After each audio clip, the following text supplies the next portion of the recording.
Hi, my name is Micah, and I'll be presenting my case study. On May 2nd, 2023, the writers went on strike. For 148 days until September 27th, the Writers Guild of America, or WGA, picketed around Hollywood studios demanding fair wages and residuals for streaming. Representing over 20,000 writers with broad careers in film, television, radio, and online media, the movement protested against the Alliance of Motion Picture and Television Producers, or AMPTP. The AMPTP is a collective bargaining representative for over 350 American companies, and they're the ones who negotiate certain minimum basic contracts for the unions. And this establishes standard wages, compensations, benefits, and working conditions. And for this strike to happen, negotiations failed. The AMPTP rejected the WGA's proposal, and a 97% vote of the membership led the WGA to strike.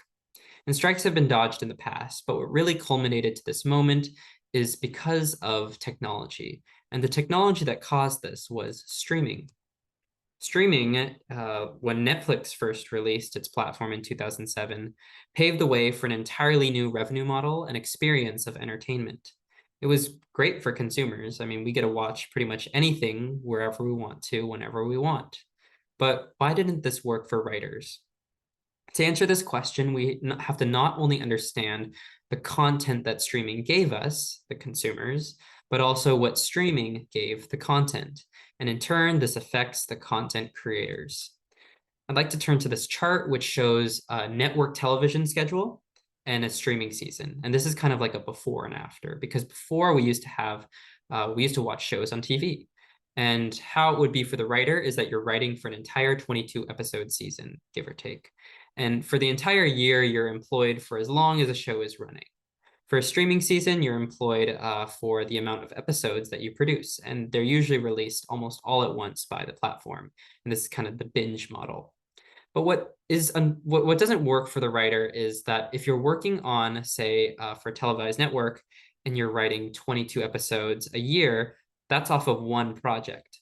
For streaming, you might be employed for like 8 or 10 days, and to work for full time, you might have to pick up multiple projects. So you might be writing for 4 or 3 shows a year.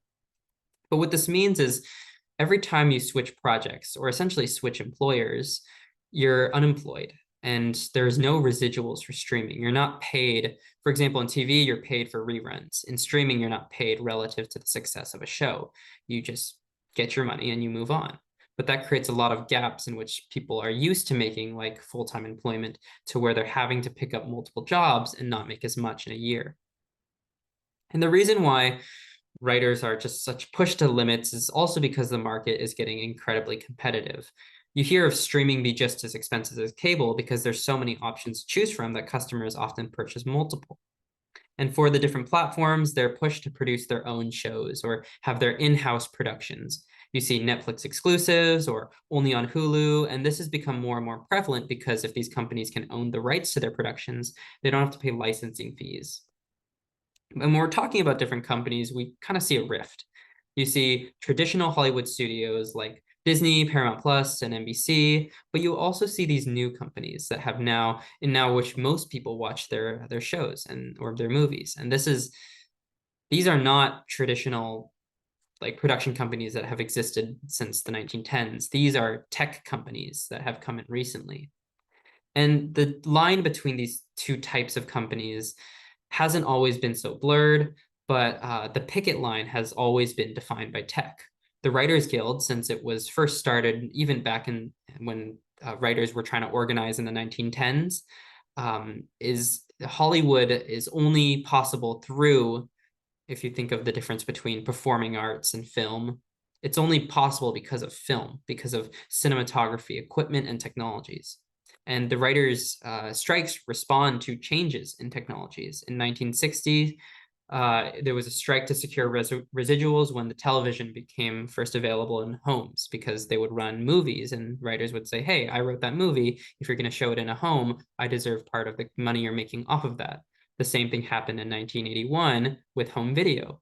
And in 2007 and 2008, the writers also went on strike again to secure residuals for DVD sales and on demand.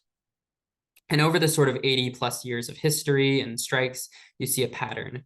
New technology comes out, The technology changes the medium or distribution of entertainment.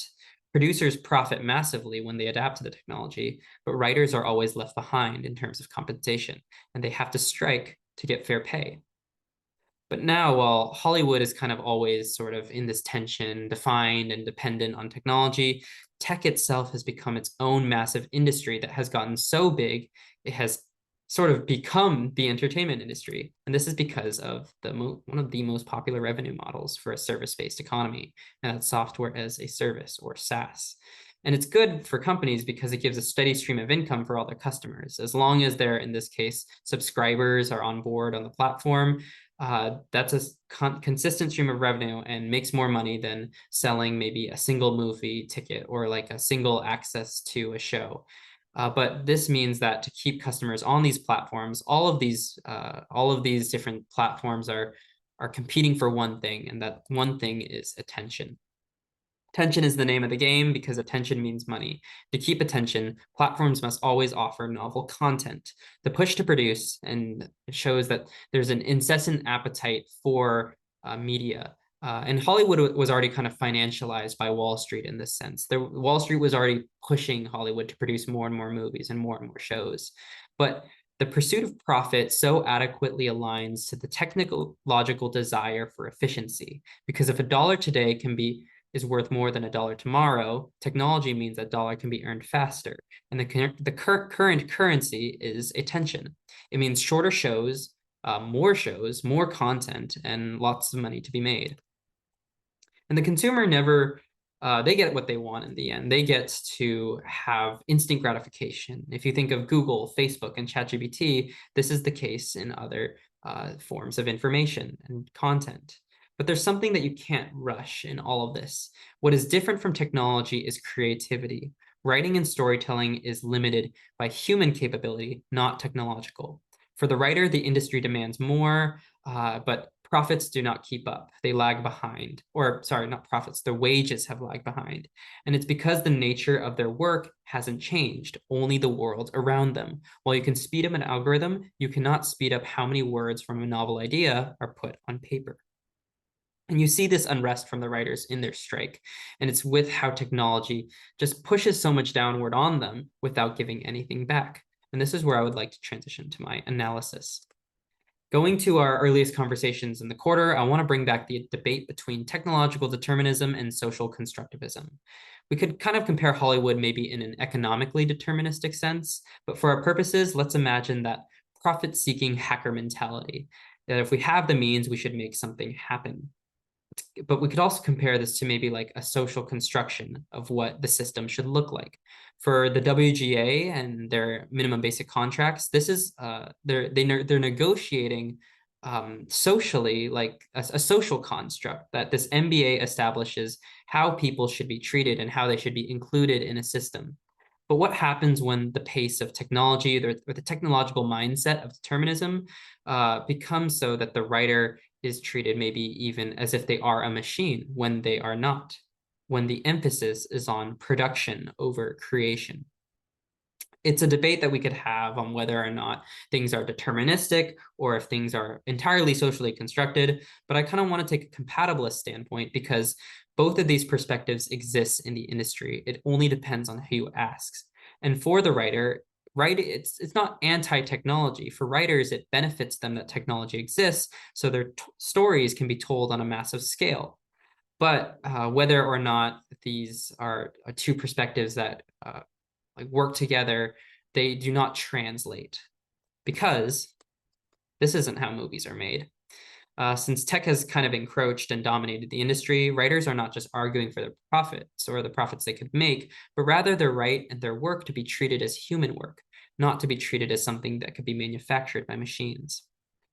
From Finn Brunton's book on spam and Jack Buell's book, The Technological Society, there comes a criticism that we have become so focused on efficiency that rather than operate from values or know what we want, the value itself is efficiency by which everything is judged.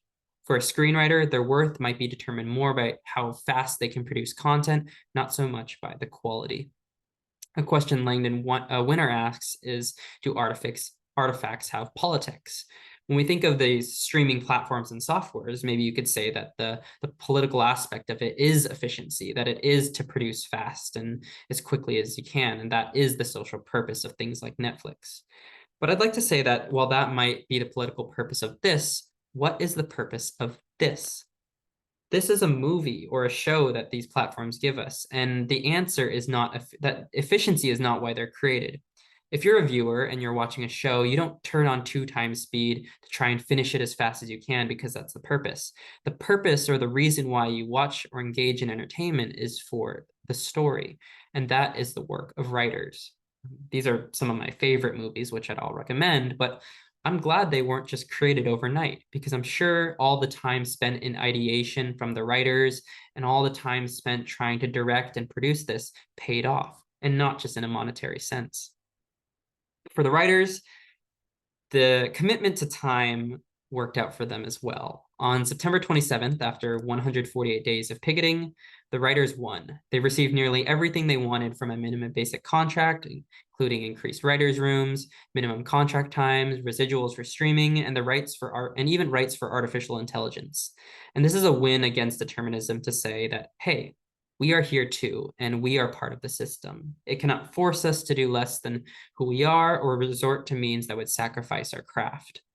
In the world of Jodi Dean's communicative capitalism, these platforms will still be around. We'll still be watching most of our shows probably on the things that already exist. And it incentivizes a volume of messages produced over maybe more time spent on things. But even if this is the case, and if the system is expedited and deadlines are pushed, writers still deserve pay for that work if the value becomes efficiency. It does, and because in the end, it does not change the nature of writing itself. And this is what cinema scholar Miranda Banks calls the great psychic effort of hammering words onto paper. And this is special and it deserves recognition. Do not take it for granted because without writers, the story ends. Thank you.